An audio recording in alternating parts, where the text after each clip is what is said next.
গুপ্তবাবু অনেকক্ষণ থেকেই ছেলেটাকে খেয়াল করছিলেন। ছেলেটা জানালার ধারে বসে আছে চুপচাপ। বেশ কয়েকটা স্টেশন পেরিয়ে গেল, আশেপাশের লোকজন পাল্টে গেল, কিন্তু ছেলেটা একই রকম চুপচাপ। খালি স্টেশন আসলে জানালার শিকে মাথা ঠেকিয়ে স্টেশনের আগে পিছে দেখে নিচ্ছে। মনে হচ্ছে কাউকে খুঁজছে, কারো অপেক্ষা করছে। সঙ্গে তো কেউ নেই। ছেলেটার পাশের সিটগুলোও খালি। গুপ্তবাবু গিয়ে ছেলেটার উল্টো দিকে বসলেন। একটা স্টেশন বাদেই গুপ্তবাবুকে নেমে যেতে হবে। ছেলেটা কি বাড়ি থেকে পালিয়েছে? বয়স কত হবে? 7-8। এই বয়সে বাড়ি থেকে পালানোর বুদ্ধি হয় কি? গুপ্তবাবু জিজ্ঞাসা করলেন, খোকা, তোমার নাম কি? ছেলেটা জবাব দিল না, শুধু চেয়ে থাকলো বড্ড মায়াবী চোখ। গুপ্তবাবু পাশে গিয়ে বসলেন। খোকা, তোমার সাথে কে আছে? ছেলেটা গঙ্গিয়ে গঙ্গিয়ে কাঁদতে শুরু করলো। কিছু বলার চেষ্টা করছে, কিন্তু বলতে পারছে না। মুখ দিয়ে খালি আ আ করে আওয়াজ বের হচ্ছে। ছেলেটা কি ভয় পেয়েছে? ট্রেনের এই কূপটাতে তিনি আর ছেলেটা একা। ছেলেটাকে জিজ্ঞাসা করলেন, তোমার জিনিস কোথায়? ছেলেটা ফুপিয়ে ফুপিয়ে কাঁদছে। গুপ্তবাবু নিজের ব্যাগ ছাড়া আর কিছু দেখতে পেলেন না। ছেলেটার পকেটে হাত দিলেন। হাফ প্যান্টের 2 পকেটে কিছুই পেলেন না। ছেলেটার মাথায় হাত বুলাতে লাগলেন। মনে মনে ভাবছেন, আচ্ছা, ফালতু ঝামেলায় পড়া গেল তো। ব্যাগে একটা বিস্কুটের ছোট প্যাকেট আছে। খিদে পেয়েছে নিশ্চয়ই বেচারার। খেলে যদি কিছু বলে। ছেলেটা বিস্কুটগুলো গোগ্রাসে খেলো। কান্না থেমেছে। আবার জিজ্ঞাসা করলেন, খোকা, তোমার নাম কি? ছেলেটা খালি আ আ করে, তারপরে ইশারায় বোঝায়। কথা বলতে পারে না। ছেলেটা বোবা। গুপ্তবাবুর স্টেশন এসে গেছে। ছেলেটাকে ফেলে যাবেন? কোনো ছেলে ধরাই পাল্লায় যদি পড়ে, ভিখারি বানিয়ে ছেড়ে দেবে তো। বোঝা যাচ্ছে না কীরকম ঘরের ছেলে। ঘরের লোক বোবা বলে কি এরকম ট্রেনে ছেড়ে দিয়ে গেছে হারিয়ে যাওয়ার জন্য? গুপ্তবাবু ছেলেটার হাত ধরে স্টেশনে নেমে পড়লেন। গুপ্তবাবুর বাড়ি স্টেশন থেকে প্রায় 5 মাইল। স্টেশনটা এই মফস্বল টাউন থেকে দূরে। দিনে গোটা কত ট্রেন দাঁড়ানোর ফলে স্টেশনের বাইরে ওই ট্রেনের সময় খান কয়েক অটো থাকে। বাকি সময় ভোঁ ভোঁ। পেয়েও গেলেন অটো। বাড়ি পৌঁছে গুপ্তবাবু গিন্নি সুধাকে বললেন সব কথা। সুধার সাপ কথা, বাপু, তুমি এই ফালতু ঝামেলা বাড়িতে নিয়ে এলে। একে তোমার এই 9 বছরের খোকনকে সামলাতে হিমশিম খাচ্ছি, তারপরে এই ফালতু বোবা ধেড়ে খোকাকে কে সামলাবে? তুমি বরং থানায় জমা দিয়ে এসো। গুপ্তবাবু ভাবলেন, আবেগের বশে কাজটা ঠিক হয়নি। গেলেন থানায়। থানার ছোট দারোগা শুনলেন সব। বললেন, এই ছেলে রেলগাড়িতে পেয়েছেন। এটা আরপিএফের কাজ। যান, মালদায় গিয়ে জমা করুন। ওরা বাচ্চাটাকে হোমে পাঠিয়ে দেবে, আর বাচ্চার বাবা মা খুঁজে দেবে। এইসব ফালতু ব্যাপারের জন্য আমাদের সময় নেই। গুপ্তবাবু ভাবলেন, আচ্ছা ঝামেলা তো। এখন সে 50 মাইল দূরে মালদা। তারাও ছেলেটিকে নেবে কিনা তার কোনো ঠিক নেই। রাগ করে গুপ্তবাবু বললেন, চল রে ফালতু, বাড়ি চল। ফালতুটাকে ছেলেটি সাড়া দিল। পিছন পিছন বেরিয়ে এলো রাস্তায়। ফালতু নামটাই রয়ে গেল গুপ্তবাবুর বাড়িতে। সুধা নিমরাজি হয়েও আশ্রয় দিলেন ফালতুকে। আস্তে আস্তে সুধার মায়াও বাড়ল। পুরনো বসত বাড়ির ভেতরের বারান্দায় এক কোণে ফালতুর শোবার জায়গাও হয়ে গেল। দিন যায়। সুধা বুঝলেন ফালতু একেবারে ফালতু নয়। সুধার হাতে হাতে কিছু কাজ করে দেয়। ছেলে খোকনের একটা খেলার সঙ্গী হয়েছে। খোকনের পুরনো জামা প্যান্ট ফালতুর কাজ চলে যায়। ভারী লক্ষ্মী ছেলে, বোঝে সব কথা, খালি কথা বলতে পারে না। আশেপাশের গিন্নির দল বলে, বাপু, তুমি একটা কপাল নিয়ে এসেছো। এরকম ফ্রিতে একটা লোক পাওয়া যায় না। না পড়াশুনোর খরচ, না অন্য কিছু। বোবার আবার কী পড়াশুনো? গুপ্তবাবু একটা ছোটোখাটো প্রমোশনও পেয়েছেন ফালতু আসার পর, তাই ফালতুকে একটু পয়মন্ত ভাবেন। বছর দেড়েকের মাথায় সুধার কোলে মেয়ে এলো। নাম দিলেন শ্রী। মিনি হলো ডাকনাম। ফালতু মিনিকে সামলায়, বাগানের গাছ লাগায়, সুধাকে বাটনা বেটে দেয়, দরকারে সুধার পা টিপে দেয়, গুপ্তবাবুর জুতো পালিশ করে, ফালতু ঘরের ফালতু কাজই করে। রোগবালাই নেই বললেই চলে। মিনি একটু বড় হলো। মিনিকে স্কুলে পৌঁছে দেয়। দিন যায় বছর যায়, মিনিও ফালতুকে ফালতু বলেই ডাকে। কেউ দাদা বলতে শেখায়নি তো। খোকন এখন কলকাতায় ডাক্তারি পড়া শেষের দিকে, মিনি মাধ্যমিক পেরিয়ে উচ্চ মাধ্যমিকে। ফালতু সেই রোগাপটকা হয়েই রয়েছে। মফস্বল টাউন বড় হয়েছে এই 17-18 বছরে। শহরের খারাপ হাওয়াটাই বেশি ঢুকেছে। টাউন জুড়ে উঠতি নেতাদের আর ছোকরাদের বাইকের দাপাদাপি।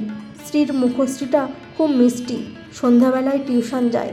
তা সুধা ফালতুকে পেছনে পাহারার জন্য পাঠান, কারণ স্ত্রী সঙ্গে ফালতুকে বডিগার্ড নিয়ে যাওয়া একদম পছন্দ করে না।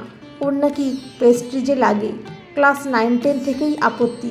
স্ত্রী জানে সঙ্গে ফালতু আছে, তবে 50 হাত দূরে। জেদি মায়ের সাথে ওটুকু আপোস করে নিয়েছে। তা একদিন সন্ধ্যাবেলা টিউশন থেকে একাই ফিরছিল স্ত্রী। ঝিরঝিরে বৃষ্টিতে রাস্তায় লোক কম ছিল। যথারীতি ফালতু 50 হাত দূরে পিছনে ছিল। দুটো বাইকে 4টে ছেলে স্ত্রীর রাস্তা আটকালো।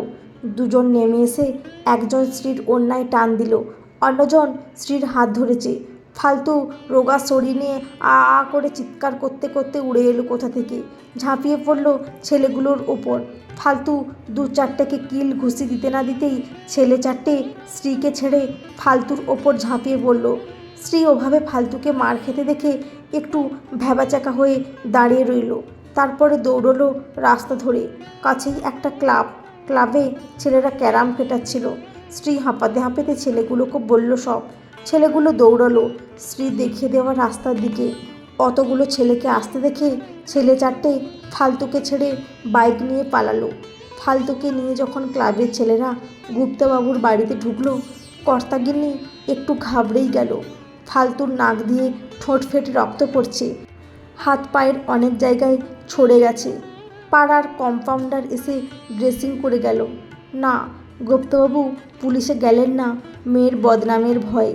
আর ফালতুর জন্য ফালতু ঝামেলায় কে যায়? ফালতু তো দুদিনেই সেরে উঠবে।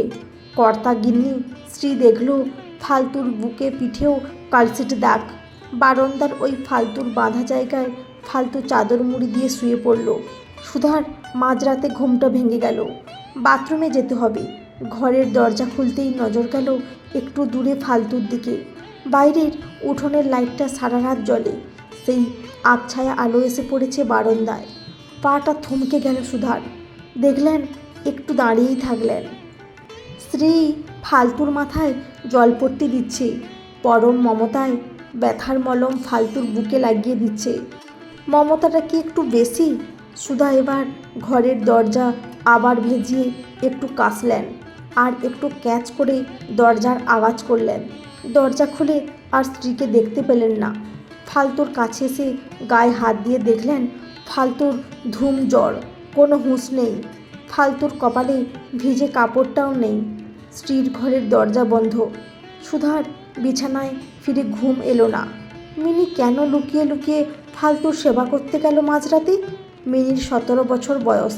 ফালতুও সমস্ত যুবক। মিনি কি এরকম রাতের বেলায় উঠে ফালতুর কাছে যায়? মিনি দরজার আওয়াজ শুনে পালিয়ে গেল কেন? ঘি আগুন পাশে রাখলে কবে যে সুধার ঘরে আগুন লেবে যাবে কে জানে। মিনির রাতে শুয়ে ঘুম আসেনি। বারবার মাথায় আসছিল আজ ফালতু না থাকলে কি হতো। খারাপ লাগছিল ফালতুর জন্য। বেচারা বোবা, বলতেও পারে না কোথায় লেগেছে। ফালতুকে এতদিন তুচ্ছ তাচ্ছিল্য করার জন্য খারাপ লাগছিল। তাই তো মাঝরাতে উঠে গিয়ে ফালতুর গায়ে হাত দিয়ে দেখে অত জ্বর। গায়ের চাদর সরে গেছে। বুকের কালসিটের দাগগুলোও অন্ধকারে বোঝা যাচ্ছে। তাই তো ও একটু জলপটি দিচ্ছিল। মা বাবা কি উঠে পড়ল? দেখতে পায়নি তো। মিনির আর ঘুম এলো না। সুধা রাতে শুয়ে শুয়ে ঠিক করলেন আপদ বিদায় করতে হবে। পরদিন সকালে বিছানায় শুয়েই গুপ্তাবাবুকে বললেন সব কথা, ভয়ের কথাটাও। গুপ্তাবাবুও একমত, ফালতুকে আর রাখা যাবে না। বললেন একটু সেরে উঠলেই ফালতুকে ভাগিয়ে দেবেন। সুধার মনে ধরল না। পরের দিন রাতে সুধা কান খাড়া রাখলেন। এখনও জ্বর অল্পই নেমেছে। মিনি কি আজও বেরোবে? ভোর রাতে সুধার বুদ্ধি খুলল। পরের দিন সুধার গলার সোনার হারটা হারিয়ে গেল। খোঁজ পাওয়া গেল ফালতুর ছেঁড়া ব্যাগ থেকে। স্ত্রীও অবাক হলো। হলো না সুধা আর গুপ্তবাবু। জ্বর গায়েই ফালতুকে বিদায় করে দিলেন কর্তাগিন্নি। স্ত্রী অবাক হলো, বাবা মা এরকম অকৃতজ্ঞ হয়ে গেল কি করে? ফালতু খালি দু চোখ মুছতে মুছতে চলে গেল। কিষানগঞ্জের এক মাঠের ধারে বলরাম যাদব ভর দুপুরে খেয়াল করলো দূরের বেলগাছের তলায় বলরামের কয়েকটা মোষ জোরে জোরে ডাকছে। বলরাম উঠে গিয়ে দেখল বছর 25-এর এক যুবক বেহুশ হয়ে পড়ে রয়েছে।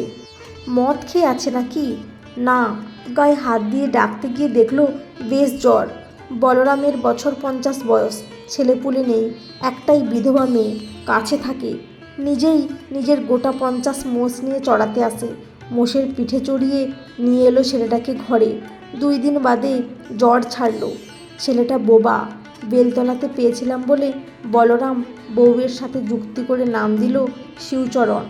কিছুদিনের বলরাম দেখল মোষগুলির সাথে শিবচরণের বেশ ভাব হয়ে গেছে। মোষগুলো শিবচরণের গায়ে মাথা ঘষে, কথা শোনে। ভাষাহীন জন্তুগুলোর বোবার ভাষা বুঝতে কোনো রকম অসুবিধা হয় না। বলরাম মোষ নিয়ে আর চড়াতে যায় না। বলরাম ভাবছে বিধবা মেয়েকে কে আবার বিয়ে করবে? শিবচরণের চেয়ে বলরামের মেয়ে পার্বতী 2-4 বছরের বড় হবে, তাতে কি এসে যায়? বিধবার মেয়েটার একটা হিল্লে হবে। শিবচরণের সাথে পার্বতীর বিয়ে হয়ে যায়। এখন 2 ছেলে মেয়ে নিয়ে তাদের ভরা সংসার। শিবচরণ মোষের পিঠে শুয়ে শুয়ে নীল আকাশ দেখে। ঘরে ফেরার সময় শিবচরণ আ আ করে চিৎকার করে। মোষগুলো সব এক জায়গায় জড়ো হয়ে যায়। বোবা জন্তুগুলো বোবার ভালোবাসার ভাষা ঠিক বোঝে। বন্ধুরা, আজকের গল্পটি কেমন লাগলো? যদি ভালো লেগে থাকে অবশ্যই একটি লাইক দিয়ে চ্যানেলটি সাবস্ক্রাইব করে পাশে থাকবেন। অসংখ্য ধন্যবাদ।